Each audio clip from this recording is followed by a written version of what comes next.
자, 제3자를 위한 계약 이어서 보시기 전에 자, 516페이지요.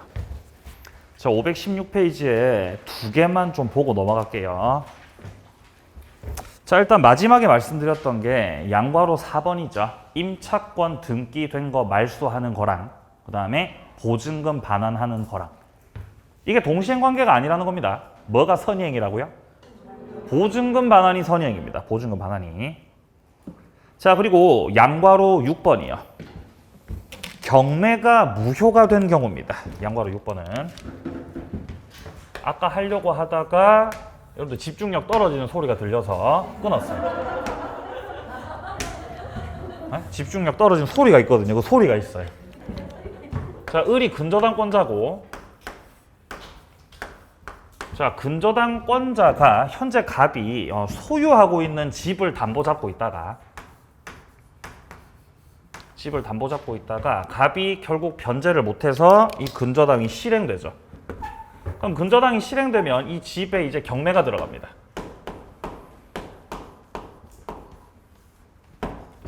자, 그럼 이제 경매가 들어가게 되면은 결국 집이 매각돼 버리기 때문에 소유자가 원래는 갑이었는데 병으로 바뀌죠.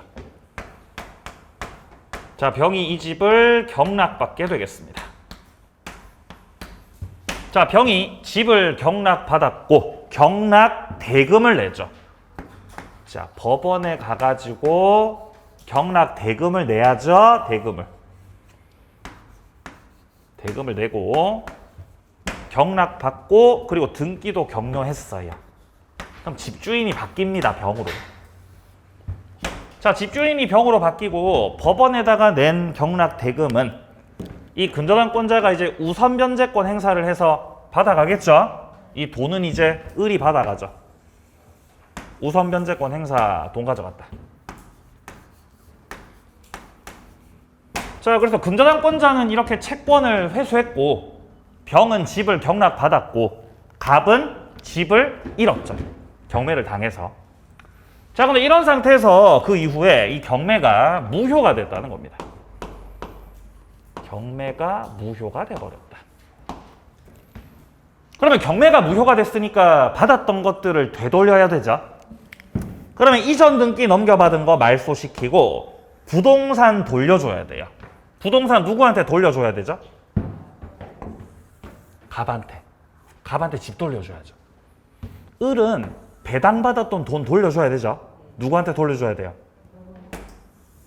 법원을 통해서 병한테 가야 될 돈이죠. 그러니까 을은 배당받았던 돈을 병한테 돌려줘야 되고 병은 부동산 소유권 취득했던 거 말소시키고 갑한테 되돌려야 된다는 거죠. 이 채무는 누가 먼저 날 것도 없다는 거예요. 이거는 상대방이 지금 엇갈려 있기 때문에 동시이행 관계다, 동시행 관계 아니다. 아니라는 거죠. 그게 지금 6번에서 하는 말입니다. 자, 그래서 매수인의 등기 말소 의무는 채무자한테 해야 되는 거고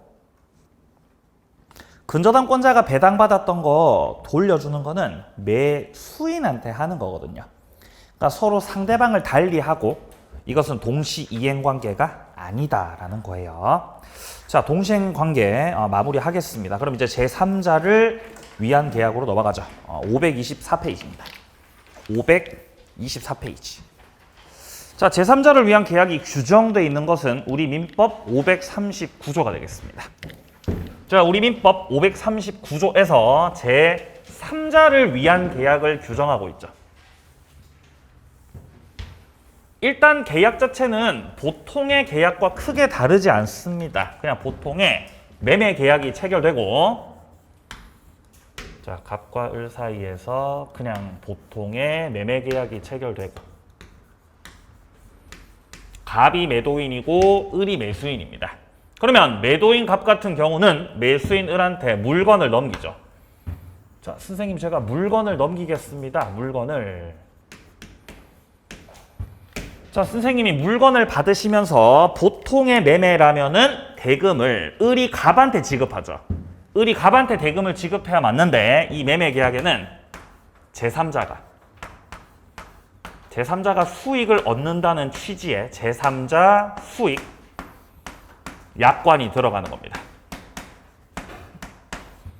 그러면 제3자 수익 약관을 통해서 대금을 갑한테 지급하는 것이 아니고 제3자 병한테 이렇게 대금을 지급하는 거죠. 이러면은 갑과 을의 계약은 계약 당사자가 아닌 이 제3자가 수익을 얻는 구조로 되어 있다는 겁니다.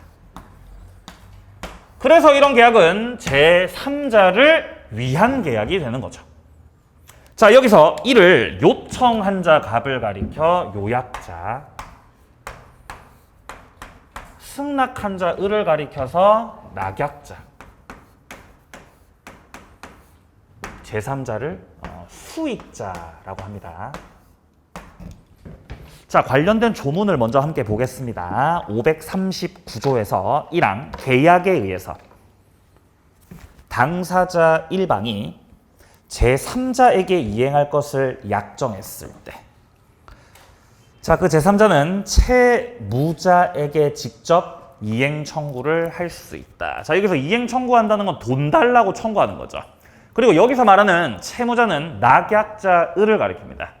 자, 낙약자 을, 이 채무자를 상대로 해서, 얘를 상대로 해가지고 병이 직접 돈 달라고 청구를 할 수 있다는 거죠. 그러면 돈 달라고 청구를 하려면은 권리를 가져야 되는데 그 권리가 2항에 나오죠. 전항의 경우에 제3자의 권리는 그 제3자가 채무자에 대해서 계약의 이익을 받을 의사를 표시한 때 생긴다. 자, 이익을 받을 의사를 표시한다는 것은 바로 수익 표시한다는 겁니다. 병이 을 상대로 해서 수익 표시를 하면 이 수익의 표시를 통해서 제3자는 대금을 취득할 수 있는 권리를 가지게 됩니다.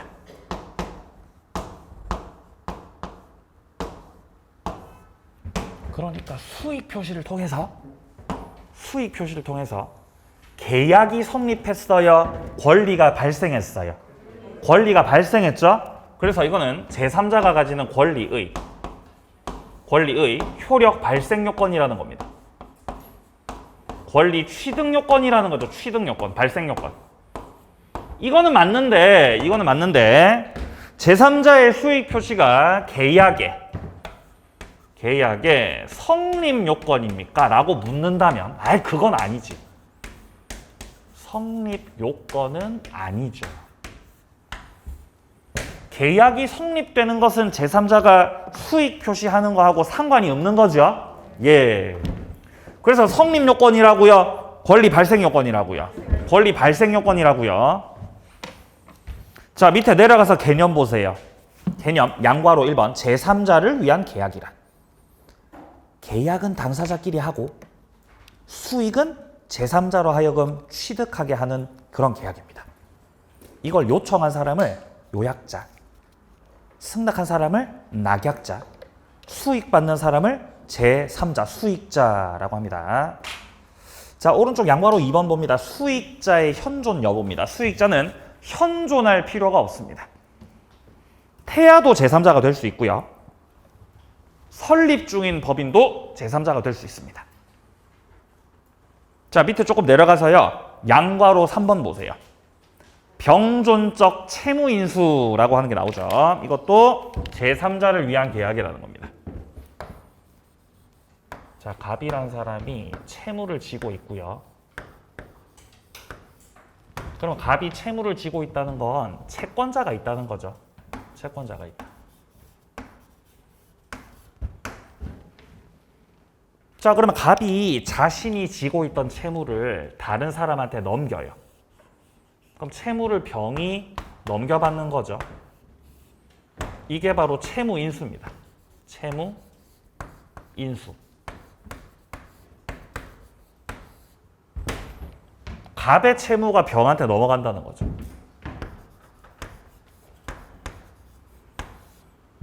근데 통상적으로 채무가 인수될 때는 면책적 채무인수예요. 자, 통상적으로 채무가 인수될 때는 면책적 채무인수다. 면책적으로 채무가 인수됐다는 건 갑이 지고 있던 채무는 면책이 됐고 그 채무가 누구한테 넘어갔어? 병한테 다 넘어갔죠. 그럼 이 경우에 채권자 을을 제3자로 놓고 봤을 때 을한테는 딱히 뭐 이익이라고 할 게 없죠. 그냥 사람이 갑에서 병으로 채무자가 바뀌었을 뿐 을이 얻을 수 있는 이익은 없다는 거예요. 그러니까 면책적 채무인수 같은 경우는 제3자를 위한 계약으로 볼 수는 없는 거죠.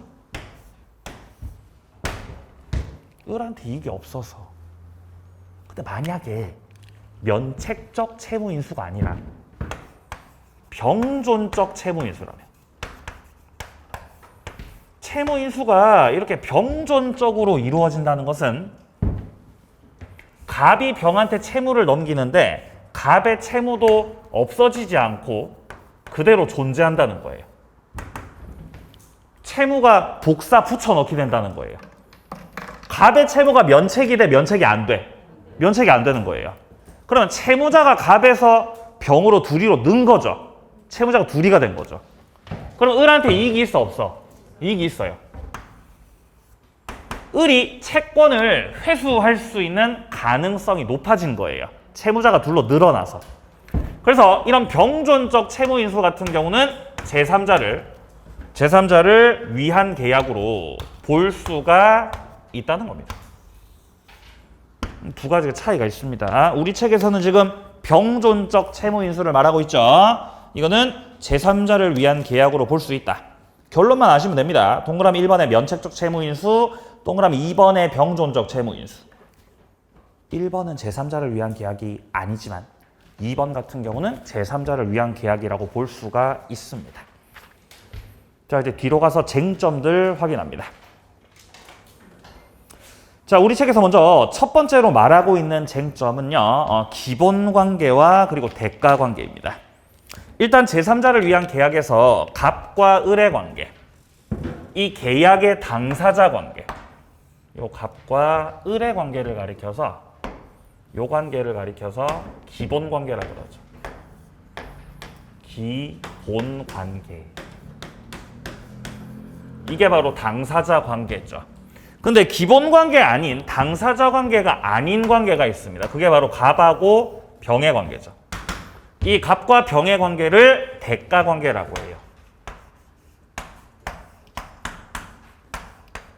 그러면 제3자를 위한 계약에서 주류를 이루고 제3자한테까지 영향을 미치는 관계는 저 기본관계라고 봐야 되겠습니다. 자, 따라서 요약자, 낙약자,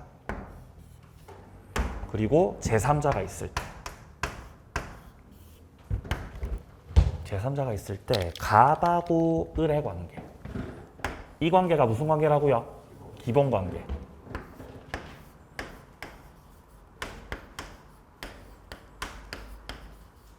낙약자 을은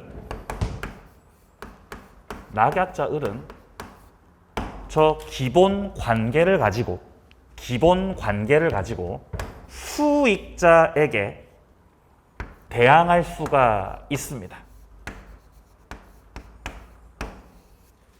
기본관계를 가지고 대항을 한다는 건 원래 을이 병한테 대금을 지급해야 되지 않습니까? 근데 대금을 지급하지 않고 대금 지급을 거절해버린다는 거죠.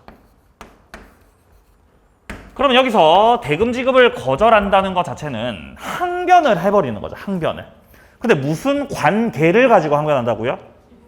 기본 관계를 가지고 항변한다고요. 그러면 기본 관계를 가지고 항변한다는 건 매도인 쪽에서 물건을 넘기지 않는다는 거잖아요. 기본 관계에서 정했던 채무를 갑이 이행하지 않으므로 병이 돈 달라고 청구가 들어와도 을은 대금을 지급해 대금 지급을 거절하는 겁니다. 이게 기본 관계로 거절하는 거죠. 만약에 기본 관계 말고요. 자, 갑하고 을이 있고 요약자, 낙약자, 그리고 수익자 있을 때 갑하고 병 관계를 대가 관계라 그랬어요. 요 관계를 대가 관계.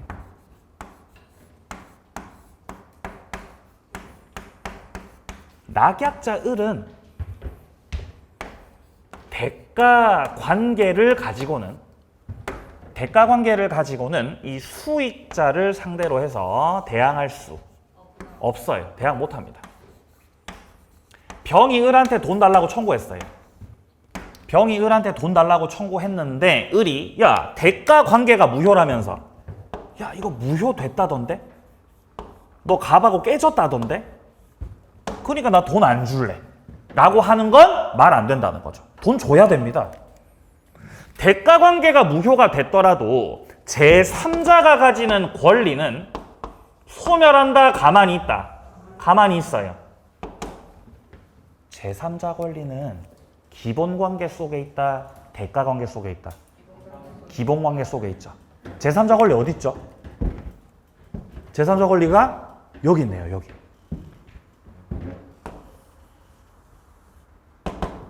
제3자가 수익을 얻는다라는 약관. 그게 지금 기본 관계 속에 들어가 있는 거죠. 그러니까 기본 관계 속에 제3자 권리가 들어가 있는 겁니다. 그러니까 대가 관계가 무효가 됐더라도 제3자 권리는 그냥 가만히 있는 거예요. 그러니까 낙약자는 돈을 줘야 되고 지급 거절을 할 수가 없다는 거죠. 그런 맥락에서 대항할 수 없다. 자, 그러면 같은 맥락에서 기본 관계를 가지고 요약자는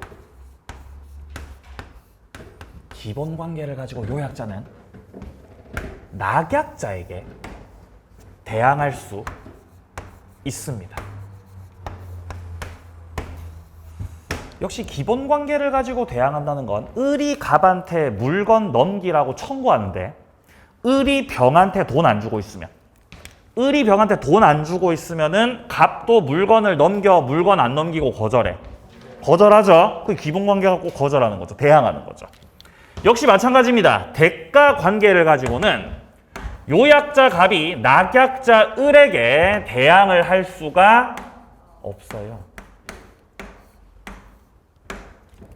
대가 관계가 무효가 됐더라도 물건을 줘야 된다는 거죠. 을한테 약속한 거 지켜야 된다는 거죠. 자, 조금 내려가 보죠. 자, 일단 첫째라고 돼 있는 부분에 보시면은 기본 관계라고 돼 있고요. 자, 보시면은 을이 병에게 매매대금을 지급하는 것은 갑과 을의 계약을 기초로 하는 것이다.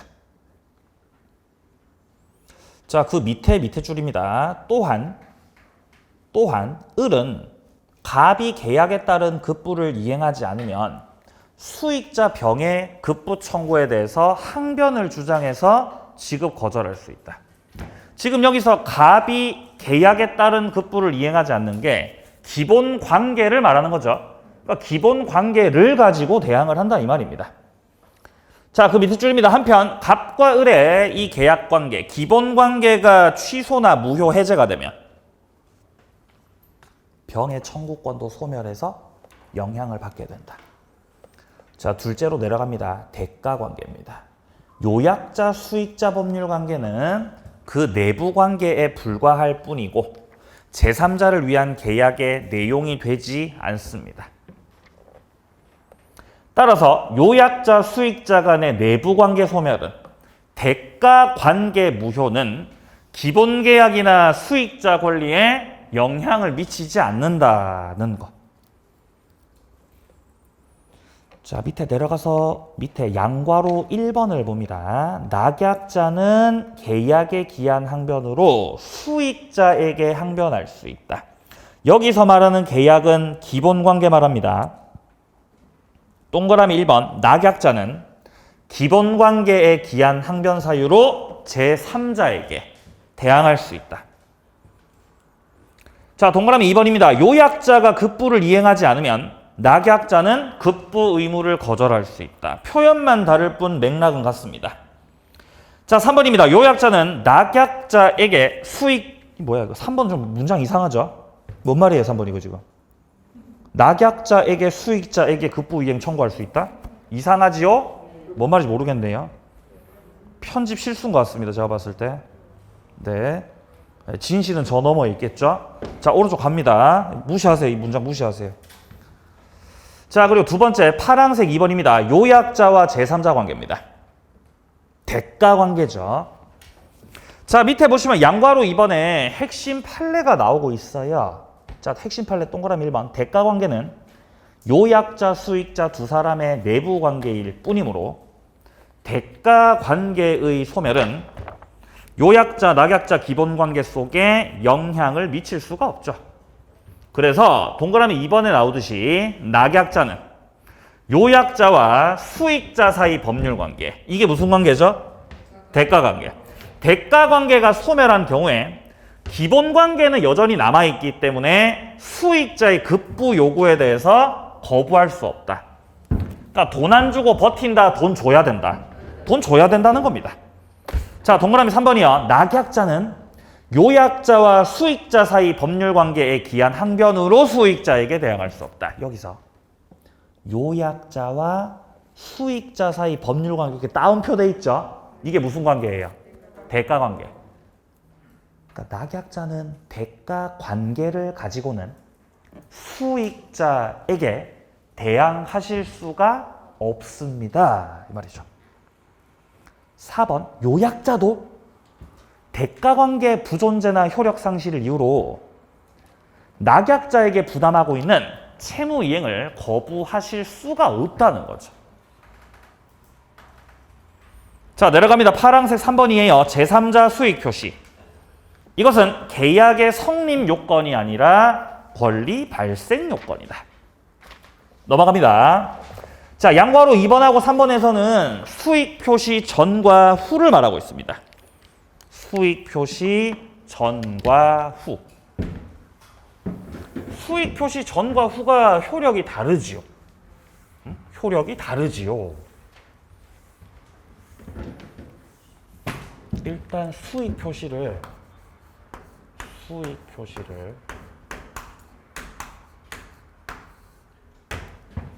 하기 전. 그럼 수익 표시 전 같은 경우는 지금 현재 제3자가 권리가 있어, 권리가 없어? 권리가 아직 없어요. 아직 권리 취득을 못한 상태죠. 근데 만약에 수익 표시를 한 후라면,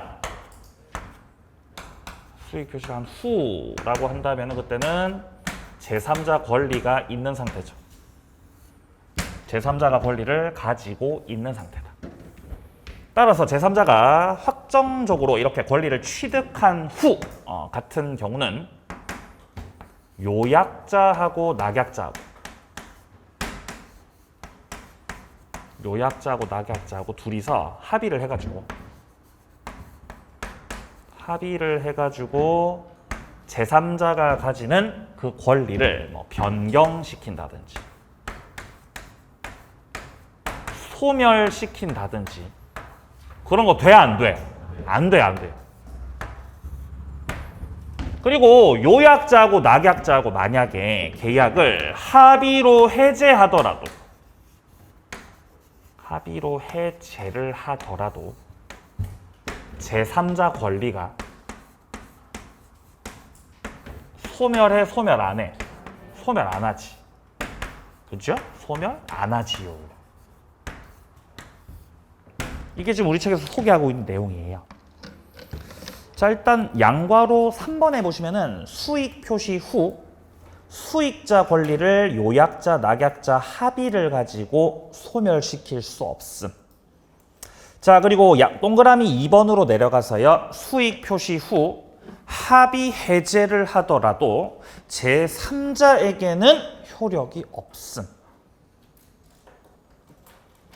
자, 밑으로 내려갑니다. 파란색 4번입니다. 낙약자가 채무를 불이행하고 있네요. 아니, 낙약자의 채무는 대금을 지급하는 거잖아요. 근데 대금을 지급해, 지급을 안 해? 지급 안 하지요. 그게 바로 채무 불이행이 되는 거죠? 채무 불이행. 야, 그럼 얘가 채무를 불이행하면 낙약자 쪽에서 채무를 불이행하면 그럼 얘가 채무를 불이행한다는 것 자체가 지금 제3자에게, 수익자에게 대금을 지급하는 거, 지급 안 하는 거. 안 하는 거잖아, 지금 대금 지급을. 돈을 안 주고 있는 거거든, 지금 이 양반이. 그럼 얘가 지금 채무를 불이행하니까 이 제3자가 열받아서 너 왜 돈 안 주냐? 너 왜 돈 안 주냐? 나 계약을 해제하겠다, 해제. 해제를 하겠다. 이거 안 됩니다. 해제한다 안 되죠. 왜 안 되죠? 당사자가 아니지. 너 당사자 아니잖아. 그죠? 넌 당사자가 아니고 그냥 제3자죠. 당신은 제3자이기 때문에 해제를 하실 수가 없다는 겁니다. 해제 못한다. 을이 채무를 불이행할 때 해제는 누가 하는 거죠? 예, 갑이 해제하는 거죠. 갑이. 어디 버릇없이 제3자가 해제를 합니까? 안 됩니다. 자, 해제도 못하지만 해제를 원인으로 하는 원상회복 청구 이런 것도 할 수 없어요. 이런 것들은 다 당사자가 하는 거지 제3자가 하는 것이 아닙니다. 다만 병은 을한테 돈을 못 받으니까 병한테 손해가 생길 수 있죠.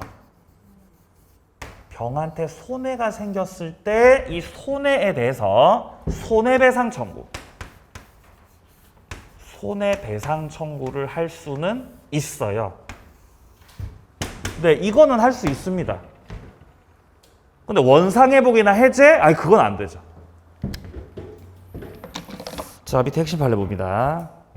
핵심 판례 1번. 수익자는 계약 당사자가 아니므로 계약 당사자 지위에서 인정되는 그 밑에 줄에 뭐 취소권이라던가 아니면은 이어지는 해제권이라던가 이런 것들 할 수 없다.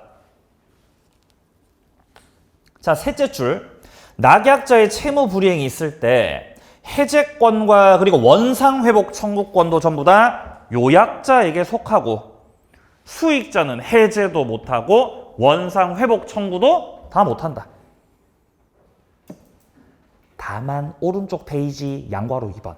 뭐는 할 수 있다? 손해배상 청구는 할 수 있다. 어쨌든 수익자가 돈 받을 권리가 있는 거는 맞죠? 돈 받을 권리가 있는데 그 돈을 못 받았으니까 손배 청구는 네, 할 수 있다. 자, 내려가서 5번입니다. 기본계약이 소멸했을 때 낙약자가 수익자한테 청산을 요구할 수가 있는 것이냐? 갑이 을에게 부동산을 넘겼었기 때문에 이전 등기를 해줬기 때문에 을은 부동산을 넘겨받으면서 제3자한테 돈을 준 거예요. 대금을 줬죠. 대금을 지급하였다. 제3자에게. 이렇게. 근데 대금을 지급하고 나서 갑하고 을하고 체결했던 계약이 해제가 된 거예요. 그럼 해제가 되면 소급해서 무효되거든요. 소급해서 무효되니까 을이 이전 등기를 통해서 취득했던 소유권이 갑한테로 돌아가죠. 말소 등기 해야 돌아가, 말소 등기 안 해도 돌아가. 안 해도 돌아가죠. 자동 복귀. 갑한테 복귀된다고, 복귀. 을은 소유권 상실. 아니, 그럼 내가 소유권 상실했는데 돈은 병한테 갖다 줬었잖아요. 그래서 을이 병한테 돈 달라고, 얘한테 돈 달라고 부당이득 반환 청구하겠다는 거지. 이거 돼, 안 돼? 안 돼요. 부당이득 반환 청구 안 돼요. 부당이득 반환 청구는 병한테 할 것이 아니고 청산의 문제는 당사자끼리 해결해야 되죠. 따라서 을은 누구한테 부당이득 반환 청구해야 된다? 갑한테, 요약자한테 해야 됩니다. 자, 그래서 밑에 핵심 판례 1번에서 계약의 청산 문제는 요약자, 낙약자 간에 이루어져야 하므로 낙약자는 계약 당사자가 아닌 이 수익자를 상대로 해서 원상회복 청구, 부당이득 반환 청구를 할 수 없다는 거예요. 밑에 동그라미 2번도 마찬가지입니다. 갑과 을의 기본관계가 무효 취소가 됐을 때 낙약자가 수익자에게 이미 받았던 그 대금을 부당이득 반환 청구할 수가 없다는 겁니다. 이거는 요약자한테 다 청구해야 되는 내용입니다. 자, 여기까지가 제3자를 위한 계약이었습니다. 이제 계약 총론 마지막에 나오는 게 해제죠, 해제.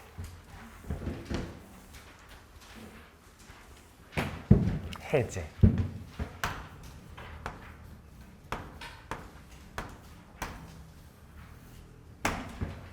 자, 해제에서는 일단 첫 번째로 나오는 게 해제 사유예요. 해제 사유. 두 번째, 해제권 행사. 그리고 세 번째가 해제 효과예요, 효과. 여기서 뭐가 중요해요? 효과가 중요하지. 그죠? 효과가 중요하죠, 효과. 별 2개.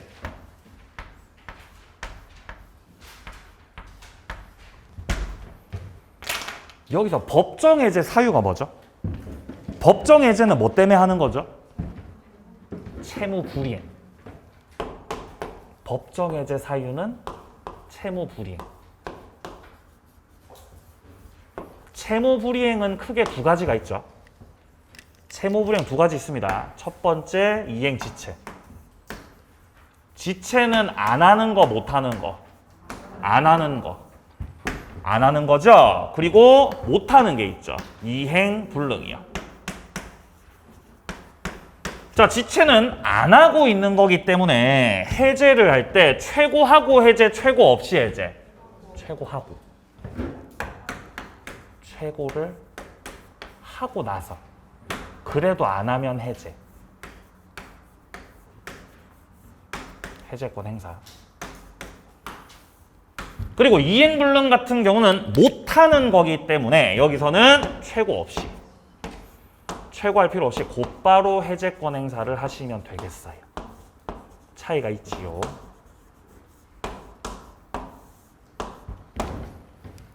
근데 여기에 예외가 있죠. 이행 지체임에도 불구하고, 지체임에도 불구하고 예외적으로는 최고를 하지 않아도 해제가 가능한 게 있었어요. 뭐뭐 있었죠? 예, 맞습니다. 미리 거절. 미리 이행하지 않겠다고 거절했을 때. 그리고 두 번째 예외가 정기행위입니다.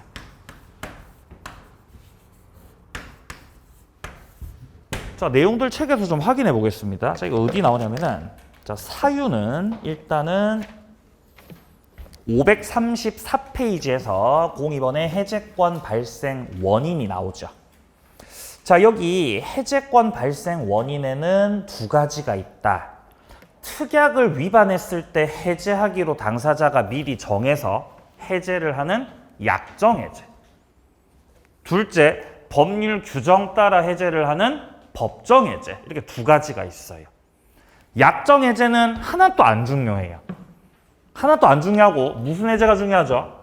법정해제. 우린 법정해제를 정리합니다. 약정해제 빠이빠이. 우리는 법정해제. 법에서 정하고 있는 해제죠. 그리고 그 법에서 정하고 있는 해제 사유가 뭐라고요? 채무불이행. 오른쪽에 나오고 있죠. 자, 내용 이번에 법정 해제 발생 원인에서 괄호 속에 기타 등등 많이 나오고 있죠. 근데 크게는 2가지예요. 1번에 이행지체. 그리고 뒤로 한 장 넘기시면은 파랑 색깔 2번에 이행불능. 이렇게 2가지입니다. 근데 먼저 이행지체부터 보면은 544조. 당사자 일방이 채무를 이행하지 않을 때 상대방은 상당 기간을 정해서 최고를 하고, 최고를 했는데도 이행 안 했을 때 비로소 뭐를 한다는 거예요? 계약을 해제해버리겠다는 거죠. 지금 첫째 줄에 이행을 하지 않는다라는 표현이 있죠. 안 하는 거, 못 하는 거. 안 하는 거죠. 지체입니다. 근데 뒷문장에 그러나 채무자 쪽에서 미리 이행하지 않겠다고 의사표시했어요. 나 안 할 건데요?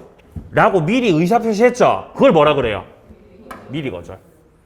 미리 거절을 했던 경우라면 그때는 최고를 요하지 않는다. 이건 예외적인 거라는 거죠. 자, 그리고 한 장 넘어가 보세요. 뒤에 정기행위 536페이지. 536페이지 밑에 쪽에 보시면은 양괄호 3번에 정기행위. 정기행위는 일정기에 이행을 하지 않으면 목적 달성할 수가 없는 거죠. 밑에 사례 보시면은 결혼식장에 화환 배달 주문해서 배달 오는 거죠. 결혼식 끝나고 오면 아무 의미가 없기 때문에 이때는 최고를 할 필요 없이 화환이 늦게 도착한 거예요. 결혼식 끝나고 화환 배달됐어요. 그럼 대금을 지급해요? 들고 가라 그래요? 들고 가라 그러죠. 최고 해야 돼? 최고 안 해도 돼? 안 해도 돼요. 바로 해제하면 됩니다. 근데 할 필요가 없는 건 최고를 할 필요가 없는 거지. 해제는 해야 됩니다. 뭐는 해야 된다고요? 해제는 해야 된다고요. 그죠? 해제는 해라고, 해제. 할 필요가 없는 건 최고. 이게 할 필요가 없는 거지. 해제는 하시라는 겁니다. 정기행위. 자, 그리고 오른쪽 페이지에 나오는 파란색 2번의 이행불능. 이때는 최고 없이 해제가 가능합니다. 못하는 거기 때문에. 자, 여기까지가 사유고요. 뒤에 나오는 행사서부터는 다음 주에 이어서 진행해 나가도록 하겠습니다.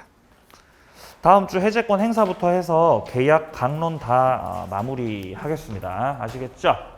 자, 고생 많으셨고요. 다음 주도 건강한 모습으로 만나도록 하겠습니다. 수고하셨습니다.